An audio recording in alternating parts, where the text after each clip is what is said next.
வரலாற்றில் இன்று ஜனவரி 21, 1863 அயர்லாந்தின் டப்ளின் நகர கால்நடை சந்தையின் ஒரு பகுதியை 1,00,000 ஆண்டுகளுக்கு குத்தகைக்கு எடுத்து உலகை வியப்பில் ஆழ்த்திய நாள் இன்று. 1921 British crime writer Agatha Christie தனது முதல் நாவலை எழுதிய நாள் இன்று.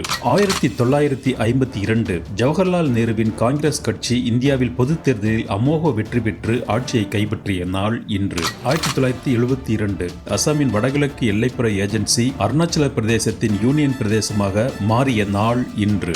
1976 ஒளியை விட அதிவேகத்தில் செல்லும் சூப்பர்சானிக் கான்கிராட் அதன் முதல் வணிக விமானங்களை அறிமுகப்படுத்திய நாள் இன்று.